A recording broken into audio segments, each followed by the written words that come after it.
je les félicite pour la qualité de l'organisation et pour les thèmes choisis. Donc là, je vais vous parler de la crise suicidaire.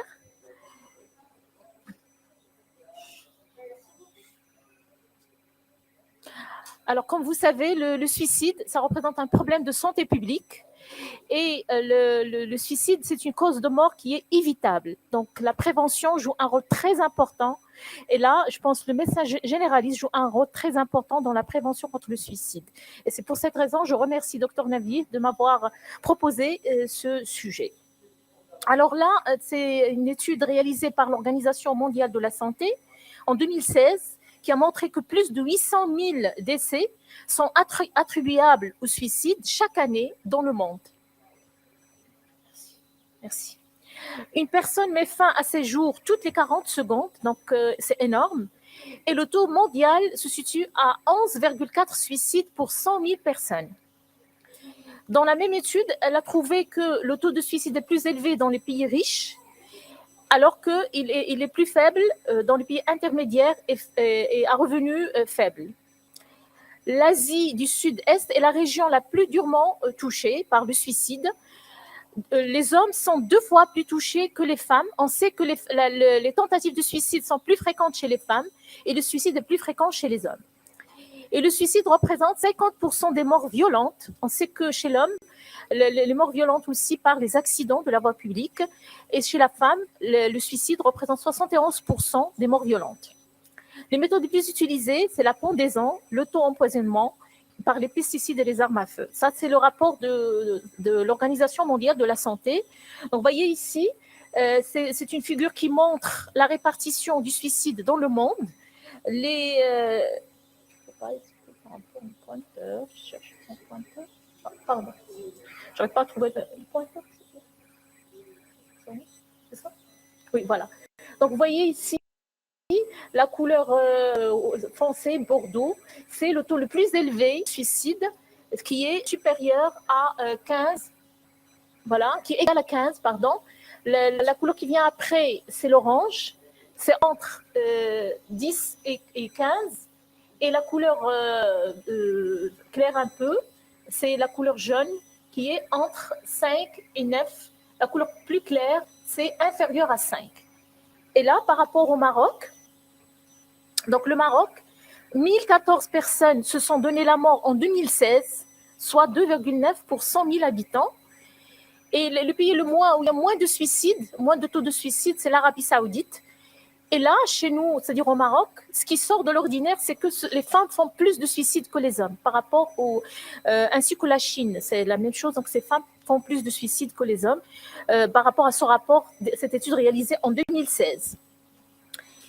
Alors, comment définir la crise suicidaire? Donc, c'est une période où, pour un sujet donné, le suicide devient une solution. Donc, la personne ne trouve pas de solution. C'est le suicide, la seule solution envisageable en ce moment, c'est-à-dire à un moment donné de sa vie. Et parce que pour apaiser sa souffrance et sa tension, ça peut durer 6 à 8 semaines, et ce qui va aboutir à une tentative de suicide. Ça peut passer, mais on peut avoir des tentatives de suicide pendant cette période. Donc, c'est une crise psychique qui est temporaire et réversible. Donc, si la personne est prise en charge, donc la crise suicidaire peut passer. Donc, il y a une rupture de l'équilibre antérieur. Cette rupture de l'équilibre qui est psychologique. Donc, il n'y a plus l'équilibre d'avant. Et là, c'est le suicide qui vient comme solution pendant cette période. Donc, si on regarde ce graphique, voilà, vous voyez ici, c'est que ici, c'est l'état d'équilibre. Après, c'est-à-dire cette partie, c'est l'état de vulnérabilité psychologique, sociale. Et plus il y a l'augmentation, on a ici une phase de désorganisation qui pourrait aboutir à une phase aiguë et passage à l'acte. Ça, c'est la progression de la crise suicidaire. Le plus souvent, c'est progressif, mais on peut avoir c'est-à-dire une tentative de suicide, une crise suicidaire qui vient brutalement.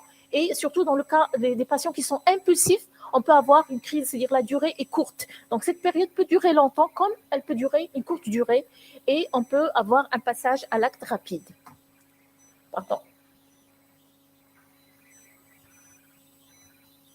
Voilà, ici, on regarde dans le même sens. Donc, cette crise suicidaire, il n'y a pas que, il y a la crise psychosociale et la crise psychiatrique. C'est-à-dire qu'on a un état d'équilibre psychosocial. Ici, l'état de vulnérabilité psychiatrique et psychosociale, c'est-à-dire il va y avoir un événement, un échec sentimental, un divorce, une maladie chronique, voilà. Donc, il y a cette période de vulnérabilité psychosociale.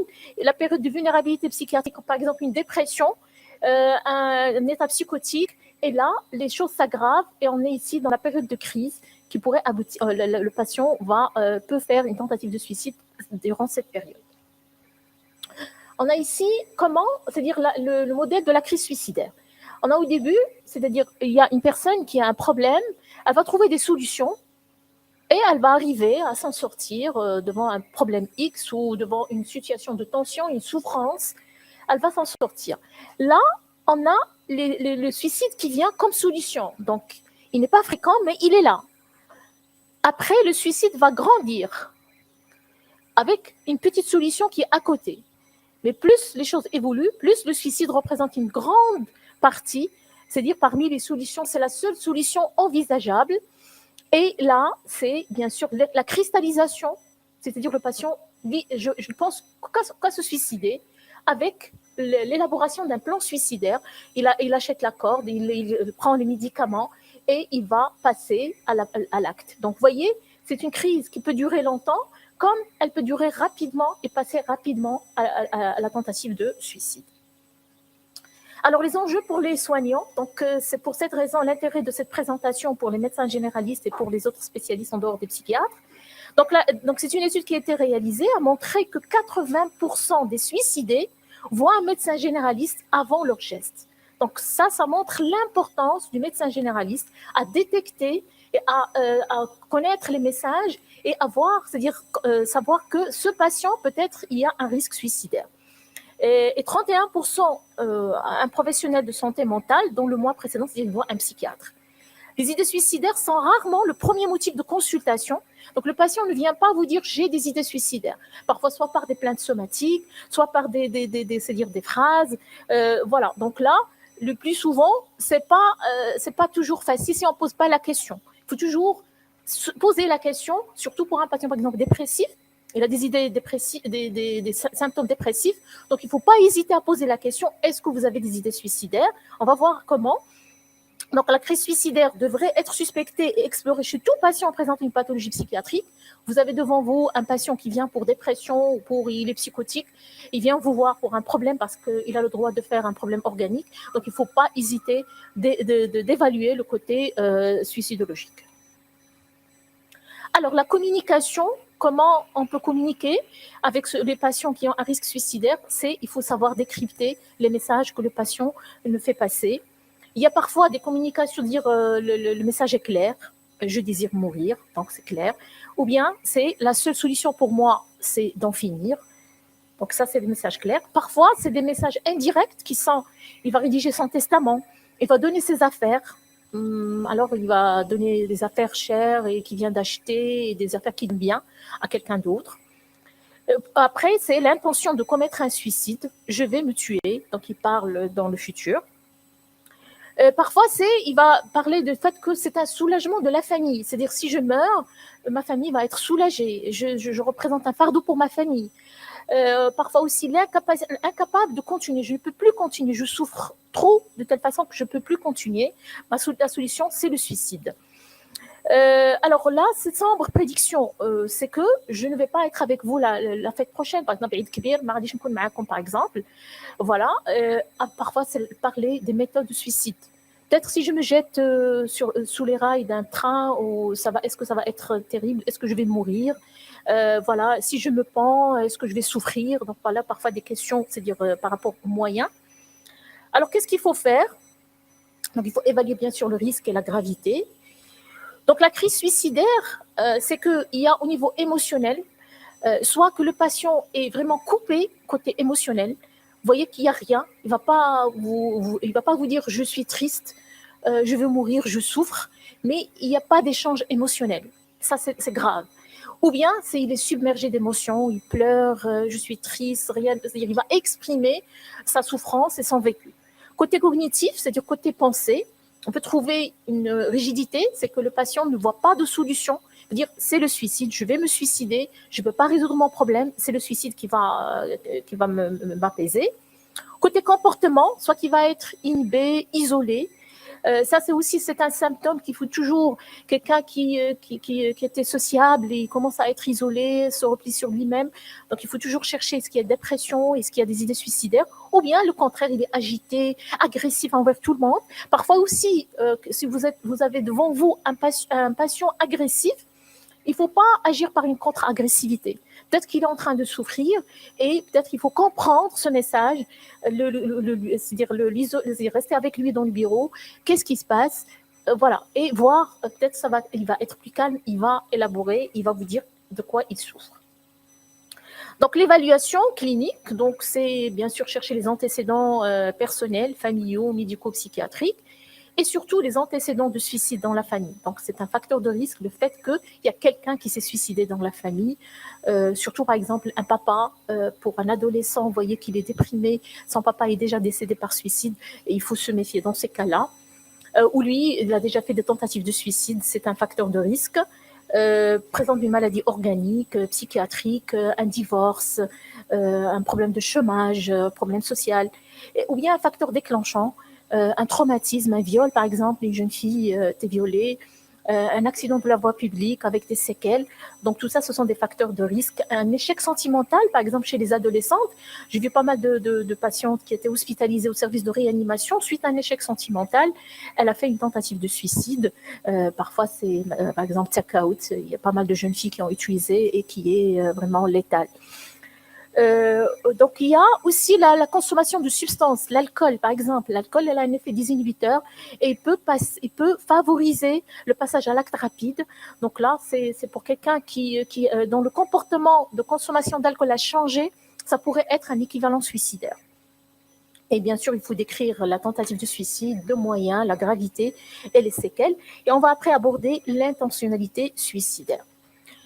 Un élément très important, c'est l'établissement d'un lien de confiance entre l'intervenant et la personne suicidaire. Donc ça, c'est très, très important, la relation thérapeutique, parce qu'on traite avec la relation thérapeutique. Si on a devant nous un patient suicidaire, il sent que le médecin est indifférent, bien sûr, il va se dire que même le médecin ne fait pas attention à moi, donc personne ne s'intéresse à moi, donc il vaut mieux que je tente une autre fois. Donc il y a aussi le RUD, qu'on va voir après, c'est évaluer le risque, l'urgence et la dangerosité du scénario suicidaire. Alors, la relation thérapeutique, bien sûr, il y a le patient, il y a le soignant, le médecin, ou on peut dire thérapeute. Dans ce cas-là, il va jouer le rôle de thérapeute, même si c'est les médecins généralistes. C'est très important de jouer le rôle de thérapeute pendant la crise suicidaire. Donc, un lien de confiance. C'est la capacité d'entendre. Il faut avoir la capacité d'entendre la souffrance du patient. Parce que parfois, il y a des médecins qui n'arrivent pas à entendre cette souffrance. Ça leur fait vraiment peur d'entendre, voilà, je vais me suicider. Ils essayent de passer rapidement à la solution. Ou bien ils sont en train de jouer la morale, c'est-à-dire, mais pourquoi tu te suicides, tu as des enfants, tu as de l'argent, tu travailles, tu as ta santé, pourquoi tu te suicides? Tu n'as pas de raison. Non, on ne doit jamais dire ça. Il faut surtout comprendre la souffrance du patient, comprendre son état émotionnel, valider son état émotionnel, c'est-à-dire, je comprends que vous souffrez, je sais que vous n'êtes pas bien, que vous êtes triste pour le moment, et le laisser, comment vous vous sentez maintenant. Donc voilà, donc on le laisse parler de ses émotions, on ne le juge pas, évitez de juger. Vous êtes croyant, il ne faut pas utiliser cette phrase, ça ne va pas apaiser le patient. Le fait d'utiliser la religion, si le patient l'utilise, c'est bien. Il nous dit, heureusement que je suis croyant, sinon j'allais me suicider, c'est très bien. Mais nous, on lui dit, ah, vous êtes croyant, il ne faut pas faire ça, jamais, il ne faut jamais utiliser ça, parce que parfois, c'est le contraire. Il va dire, mais moi je suis croyant et j'ai les idées suicidaires. Cela veut dire que le bon Dieu ne m'aime pas. Donc il vaut mieux que je meure. Donc parfois c'est l'effet contraire. Donc voilà, si le patient parle de ça, oui, mais vous abordez le côté religieux, parfois ça donne des effets contraires. Moi, l'exemple d'une patiente que j'avais pris en charge, c'est une femme d'un certain âge, la soixantaine, elle est venue pour une dépression. Au début, je lui avais posé la question par rapport aux idées suicidaires. Elle m'a dit non, je n'ai pas des idées suicidaires. Et à la troisième consultation, elle m'avait dit voilà, je vais vous dire quelque chose, c'est un secret. Je n'avais pas le courage de vous lui dire la première fois. Alors j'ai des idées suicidaires. Imaginez-moi, je suis hajja, et j'ai des idées suicidaires. Je n'avais pas la capacité de vous en parler. Je n'arrivais pas à me dire comment moi, j'ai déjà visité la Mecque et j'ai des idées suicidaires. Comment je n'arrive pas à concevoir moi personnellement ça. Donc pour vous montrer le vécu des patients qui ont des idées suicidaires, donc il faut dédramatiser. C'est plus fort que vous. C'est un état émotionnel. Voilà. Donc là, c'est très important d'avoir ça en tête. Et aussi, un élément important, c'est que quand le patient a des idées suicidaires, il faut lui dire que le secret médical est levé. Donc, il ne faut pas garder le secret. C'est qu'il faut appeler la famille. C'est pas, vous n'allez pas le laisser partir parce qu'il y a le secret médical. Donc, le secret médical est levé quand il y a les idées suicidaires. Il faut le dire au patient. Voilà, là, il y a un risque pour vous. Je ne peux pas garder ça. Donc, je vais informer votre famille dans certains cas. Voilà, donc évaluer le potentiel suicidaire, c'est évaluer le risque, l'urgence et la dangerosité, donc 3 éléments très importants. Donc il y a des facteurs de risque et bien sûr des facteurs de protection qu'on doit aussi chercher. Les facteurs de risque, il y a l'âge, il y a surtout le sujet âgé quand il a des idées suicidaires, vraiment, il fait des moyens, il utilise des moyens létals. Donc là, c'est très grave. Le sexe, le plus souvent, on dit que l'homme se suicide plus que la femme fait plus de tentatives de suicide, mais ça reste aussi relatif. La personne qui vit toute seule, divorcée, voilà, ou isolée de la famille, pas d'emploi, voilà, donc là, il y a aussi pas d'amis, il n'y a pas un environnement, parce que le fait d'avoir des amis, le fait d'avoir un environnement, soit des collègues de travail avec qui on peut parler, ça aide, ça protège. Des pertes, des séparations, abandon, le fait d'être abandonné par la famille, par exemple, le fait de vivre des violences, être maltraité, violé, voilà, donc problème financier, donc un problème judiciaire aussi. Donc quand il y a un événement aussi, il faut toujours chercher s'il n'y a pas un événement qui a déclenché cette crise suicidaire. Alors, donc la crise suicidaire est une pathologie du lien. Le suicidé meurt seul et souvent sans témoin. Donc là, ce qu'on devrait faire, c'est établir le lien. Essayer c'est-à-dire que le patient doit avoir d'autres liens ou les liens qu'il avait auparavant, qu'il cherche à les rétablir. Donc ça, c'est très important d'avoir ça en tête. Parmi les autres facteurs de risque, bien sûr, avoir une pathologie psychiatrique. Les troubles psychiatriques, soit actuels, soit anciens, ça augmente le risque. Le fait d'avoir déjà tenté de se suicider, les antécédents de suicides familiaux, on avait dit ça. Alors, les facteurs de protection. Bonne estime de soi, ça c'est très important. Capacité de coping, c'est-à-dire que la personne a la capacité de trouver des solutions devant un problème, ça c'est très important. Mise en œuvre de mécanismes de défense adaptés, c'est-à-dire il a des moyens, quand il est dans une situation difficile, il va trouver des moyens pour s'adapter à cette situation. La capacité à dire non, ça surtout chez l'enfant, le fait qu'il a une personnalité affirmée, ça aide. Aussi, donc là, demande de recherche de soins, parce que parfois le patient, il n'est pas bien, il reste tout seul. Ça, c'est un facteur de risque, mais s'il n'est pas bien, il cherche les amis, il cherche la famille, ça l'aide, ça c'est très bien, le fait de chercher de l'aide. Et le soutien, bien sûr, familial, amical, le fait qu'il fait des activités, notamment le sport, loisirs, des activités sociales. Donc ça, c'est aussi, ou associatif, ça aide et ça protège. Donc, on a parlé du risque. Donc, l'urgence. L'urgence, comment chercher, c'est comment, où, quand. Donc, ça, c'est très important. L'urgence, c'est est-ce que le patient va passer rapidement à l'acte? Notamment, est-ce qu'il a un scénario? Il va vous dire, ça y est, j'ai acheté la corde, j'ai acheté les médicaments, je vais passer à l'acte. Ou bien, c'est reporté. Il est envisagé, mais reporté. Ou bien, c'est faible. S'il pense au suicide, pas de scénario précis, des idées qui viennent et qui partent. Donc là, le risque est faible. Il y a aussi le danger, c'est la létalité, c'est-à-dire le moyen utilisé, parce que parfois, le patient, comme pour le sujet âgé, il utilise des moyens vraiment, des moyens graves, notamment la pendaison, armes à feu, c'est-à-dire des moyens qui ne ratent pas. Donc, la femme, le plus souvent, elle utilise par exemple des médicaments, mais l'homme, c'est surtout le sujet âgé, il utilise se poignarder. Moi, j'avais vu un patient qui avait à peu près 56 ans et qui s'est poignardé dans le milieu du travail. Donc là, c'était dans le cadre d'une dépression grave avec des idées vraiment délirantes. Il était délirant, donc surtout un délire de persécution dans le milieu de travail.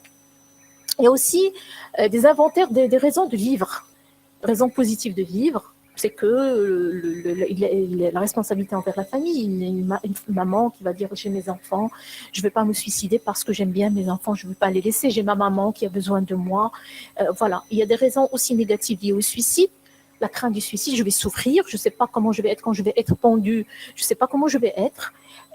Aussi la crainte, par exemple, du Dieu, la crainte de côté social, aussi le fait comment je vais être, ma famille, comment elle va être vue. Parce que le grand problème du suicide, il y a un suicide dans une famille, c'est que la famille, après, il y a des familles qui déménagent. Parce que c'est horrible de vivre ça. Et la famille n'arrive pas à tolérer le regard des voisins, de l'entourage. Et il ne faut pas oublier la souffrance de la famille. Si quelqu'un se suicide, c'est que je n'ai pas fait attention à lui. Il était en souffrance et je ne l'ai pas vu. Donc, c'est vraiment les parents vivent avec une culpabilité incroyable, avec des dépressions. Et j'ai vu des parents qui n'arrivent pas à s'en sortir après des années de suicide. Alors, intervenir comment? Donc, bien sûr, il ne faut pas avoir peur d'aborder les intentions suicidaires. Ce n'est pas en posant la question, vous allez induire l'idée suicidaire. Donc, c'est-à-dire, il faut poser les questions.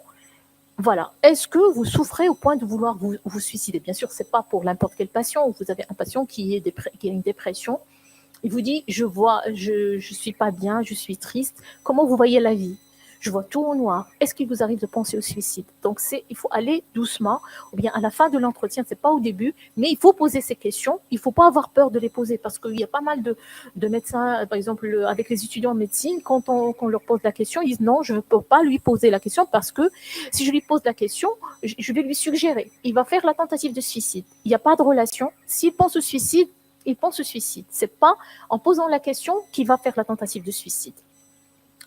Écouter et permettre l'expression. Il faut écouter le patient. Parfois, juste le fait de lui laisser le temps de parler de ses émotions, de sa souffrance, c'est un moyen aussi thérapeutique. Ça va le soulager. Voilà, vous l'écoutez, vous ne jugez pas, vous ne lui donnez pas de solution. Il ne faut pas se précipiter pour donner des solutions. Il faut faire ça, il faut sortir, il faut... Non, écoutez le patient et après, les solutions vont venir à la fin. Donc, l'évaluation, bien sûr, les critères d'urgence, comme on avait dit. Est-ce qu'il est déterminé à mourir? Est-ce qu'il a préparé? Il a des précautions déjà prises? Est-ce qu'il y a une dépression? Toujours chercher la dépression. Mais il n'y a pas que la dépression, il y a aussi, par exemple, 10% des patients qui ont une schizophrénie font des suicides, se suicident. Ce n'est pas juste des tentatives, mais se suicident. 10% des patients avec schizophrénie se suicident. Donc voilà, donc il peut y avoir une tentative de suicide dans le cadre d'hallucination. Il entend des voix qui lui disent, voilà, il faut se suicider, ou il est persécuté, et voilà, donc là, on peut avoir le suicide, ou bien une angoisse intense, tel patient qu'il va se jeter par la fenêtre. Dans ces cas-là, on peut avoir des tentatives de suicide. Donc, à la fin, c'est-à-dire on a fait l'entretien, on a évalué le risque suicidologique, on a évalué les antécédents, on a évalué aussi le RUT, l'urgence, les facteurs de risque, les facteurs de protection. Il faut formuler la crise, c'est-à-dire on va dire au patient, c'est que vous étiez mal, vous étiez en souffrance et vous avez commis cette tentative de suicide. Et après, il y a des écoutes. Alors, comment vous pourriez gérer la situation si la même chose se reproduise? Par exemple, c'est la même situation, est-ce qu'il y a d'autres solutions possibles? On pose toujours des questions ouvertes. On ne donne pas de solution. On laisse le patient trouver des solutions lui-même. On ne va jamais lui dire, il faut faire ça, il faut faire ça. À votre avis, comment vous pourriez résoudre le problème la prochaine fois? Là, vous êtes apaisé. Comment vous auriez dû gérer cette situation? J'aurais dû venir consulter, j'aurais dû venir aux urgences, par exemple. Donc, arrêter le processus autodestructeur. Il faut toujours, par exemple, vous recevez un patient aux urgences il y a la famille avec lui. Donc, il faut toujours poser la question, est-ce qu'il y a des moyens? Il faut chercher dans la maison, est-ce qu'il n'y a pas d'autres moyens pour se suicider dire chez lui. Donc, moi, j'avais une patiente qui m'avait dit, voilà, j'ai le raticide, j'ai les médicaments, je sais qu'ils sont là, ils sont à côté, au moindre problème, je vais les prendre. Donc là, ça, il faut toujours poser la question, est-ce que vous avez des moyens? Les patients ne mentent pas, ils vont vous dire oui ou non. Donc, il ne faut pas hésiter à poser la question ou bien dire à la famille de chercher est-ce qu'il y a des médicaments à la maison qu'il faut enlever, qu'il ne faut pas laisser à la maison. Donc, après la crise, c'est surtout la lutte contre les facteurs de risque. C'est dire, voilà, la crise est passée. Donc, soit on est devant un patient, je pense que c'est la diapo qui va venir après, voilà. Soit on est devant un patient qui a déjà un problème psychiatrique, vous avez trouvé qu'il a une dépression ou il a un autre problème, trouble anxieux, addiction, ou psychose, ou trouble de la... On a les troubles de personnalité aussi, on peut avoir des tentatives de suicide, notamment la personnalité, trouble de personnalité antisociale. Ce sont des patients qui sont impulsifs. Dans ces cas-là, on peut avoir une tentative de suicide, ce qu'on appelle la psychopathie, les patients qui sont psychopathes, et qui, actuellement, on parle de le trouble de personnalité antisociale, qui ne respectent pas l'ordre, qui consomment des substances, ils font beaucoup de troubles de comportement, mais à un moment donné, quand ils sont contrariés, ils peuvent faire une tentative de suicide de façon impulsive, ainsi que la personnalité borderline ou limite, ce sont des troubles de personnalité émotionnelle. Au moindre problème, c'est-à-dire son mari l'a quitté ou voilà, elle va faire une tentative de suicide, une réaction émotionnelle importante pour gérer, c'est la tentative de suicide pour gérer son état émotionnel. Donc là, bien sûr, il faut adresser le patient pour un suivi psychiatrique, mais le grand problème, tous les patients n'acceptent pas de partir chez le psychiatre. Donc là, c'est très important de le savoir, parce que moi, j'ai été appelée plusieurs fois pour voir des patients qui ont fait des tentatives de suicide. À peu près 1 sur 5 continue le suivi. Donc là, je pense plus. Là, il faut être sûr que le patient est parti voir le psychiatre ou bien au moins lui laisser la porte de revenir vous voir et coordonner avec un médecin psychiatre et l'aider pour qu'il parte voir le psychiatre. Sinon, si c'est une dépression, bien sûr, vous pourriez prendre en charge la dépression. Ou bien, on est dans l'autre cas de figure, c'est qu'il n'y a pas de problème psychiatrique. On peut avoir une tentative de suicide sans problème psychiatrique, notamment chez les adolescents. Les adolescents peuvent faire des tentatives de suicide suite à un événement traumatisant, un échec sentimental par exemple, un événement, un échec scolaire. Et là aussi, la prise en charge, c'est la même chose que dans le cas de problèmes psychiatriques. Donc là, plus il faut un suivi psychologique et psychothérapeutique pour aider le patient ou la patiente. Donc ça, c'est très important. Et aussi, il faut se méfier d'un patient qui, dans ce cas-là, quand il n'y a pas de problème psychiatrique, vous avez la patiente a fait une tentative de suicide ou le patient, vous la revoyez après, rien, il n'y a rien. Donc il faut se méfier de ça. Cela ne veut pas dire qu'elle est normale, mais il faut l'adresser au moins chez un psychologue, parce que le psychologue, c'est plus élégant que le psychiatre, pour un suivi, oui, parce qu'ils acceptent plus, ou bien coach. Mais non, je vous conseille pas de les adresser chez les coachs, les psychologues. Parce que les psychiatres, je suis pas folle, et voilà, c'est pour cette raison, il y a cette réticence. Mais l'essentiel pour moi, c'est il faut adresser cette patiente qui n'a pas de problème psychiatrique, mais elle a un problème de résolution de comment elle va gérer des conflits, comment elle peut résoudre des problèmes. Donc, elle a besoin d'un travail psychothérapique. Alors, peut-être voilà. Donc, il y a aussi un élément très important, c'est qu'il faut briser l'isolement. Un patient seul qui a fait une tentative de suicide, donc il faut renouer le lien avec la famille, appeler la famille, voir qu'est-ce qui ne marche pas, essayer de résoudre des conflits s'il y a des conflits familiaux.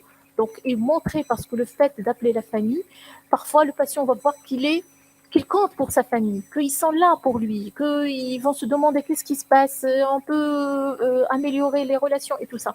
Donc, c'est très important de faire ça. Et aussi le réseau soignant existant déjà également être mobilisé. Donc, le problème des soignants aussi, quand on est devant, par exemple, un patient qu'on connaît bien, qui a fait une tentative de suicide, les soignants aussi, les médecins généralistes ou les psychiatres, ils savent vraiment façon dramatique, parce qu'on avait été informé des patients qu'on connaît qui se sont suicidés. Bien sûr, on se pose beaucoup de questions. Est-ce qu'on n'a pas fait quelque chose? Peut-être qu'on a raté quelque chose, peut-être, mais quand il y a le risque suicidaire, elle est là. Mais l'essentiel, c'est de ne pas passer à côté, de faire ce qu'il faut faire, et le risque zéro n'existe pas. Alors, l'orientation, donc, on imagine que vous avez vu un patient aux urgences et vous avez orienté pour un suivi en ambulatoire. Vous fixez un rendez-vous dans les jours à venir. L'idéal, c'est 48 heures, sinon dans une semaine. Il doit être vu, soit par un psychiatre, psychologue. Donnez aussi une liste des lieux ressources possibles, l'hôpital psychiatrique, l'hôpital général, qu'il y a les urgences 24 heures, parce que parfois, il y a cette information, les patients ne connaissent pas, et les familles aussi ne connaissent pas cette information, qu'il y a un médecin 24 heures sur 24, il y a un psychiatre à l'hôpital 24 heures sur 24 et aussi un hôpital général. Donc, ça, c'est très important de donner ces informations au cas où, si vous n'êtes pas bien, n'hésitez pas. La prévention joue un rôle très important, car un patient qui a fait une tentative de suicide risque de la refaire. Ça, c'est très... Si on n'a pas travaillé avec lui et on a travaillé sur le motif, on ne parle pas de causalité, c'est très important de savoir ça. Il n'y a pas de cause, parce que vous allez avoir des familles qui vont vous poser la question, quelle est la cause? Pourquoi il a fait cette tentative de suicide? Donc, il n'y a pas de cause. Il y a plusieurs facteurs qui sont là, qui vont être avec aussi sa neurobiologie, parce que dans les tentatives de suicide, il y a des bases neurobiologiques, je n'ai pas détaillé ici parce qu'il faut du temps, mais il y a la base sérotoninergique, qui est aussi la base qui expliquerait parmi les hypothèses explicatives de la dépression. Donc, par exemple, cette étude a montré qu'à 1 an, le taux de récidive varie entre 12 à 25%, dont 2% de décès par suicide. Et il est de 5% à 1 mois. Donc, 5% à 1 mois des patients qui étaient vus pour une tentative de suicide décèdent par suicide. Donc, c'est quand même énorme. Donc, c'est pour cette raison, le suivi juste après la tentative de suicide joue un rôle très, très important pour, bien sûr, réduire le risque de récidive. C'est important d'être derrière le soutien et l'engagement dans les soins. Comme je vous ai dit, l'engagement dans les soins n'est pas toujours le cas. Et il faut, si vous avez de bonnes relations avec ce patient, il faut toujours l'encourager à partir voir le psychiatre. Sinon, essayez de le prendre en charge si c'est un cas que vous trouvez que c'est possible pour vous. Alors, en conclusion, les mots-clés: établir un lien, c'est très important. Vous traitez par la relation thérapeutique. C'est pas juste, c'est-à-dire si vous êtes froid devant un patient suicidaire, il faut se dire que ça va pas. Cela ne veut pas dire qu'il faut être émotionnel. Il faut être empathique, lui montrer que vous avez compris sa souffrance. Donc c'est ça l'élément le plus important. Il ne faut pas pleurer devant lui, mais être empathique, c'est-à-dire que vous avez compris sa souffrance, que vous êtes là pour lui et vous donnez beaucoup d'intérêt à ce que le patient est en train de vivre. Recréer du lien avec vous et avec l'entourage, parce que comme on avait dit, le suicide ou les tentatives de suicide, la crise suicidaire, c'est le problème qu'il n'y a plus de lien et il faut rétablir ces liens. Validation des émotions: je comprends que vous souffrez, je sais que c'est très difficile pour vous, je comprends que vous êtes triste pour le moment, qu'il y a une tension énorme, donc vous validez. Il ne faut pas lui dire mais non, pourquoi tu es triste, pourquoi tu as fait ça. Donc jamais de questions, toujours écouter le patient. Et l'écoute active, ça c'est très important. Évaluer le potentiel suicidaire, comme on avait dit, le risque, les facteurs de risque, l'urgence, la dangerosité. N'hésitez pas à aborder directement les idées suicidaires. Il ne faut pas avoir peur pour les aborder. Il faut savoir que c'est réversible, donc, mais ça nécessite un suivi et ça nécessite de voir comment on pourrait protéger le patient contre une récidive. Donc, pas de risque zéro, ni d'assurance de risque. Je vous remercie.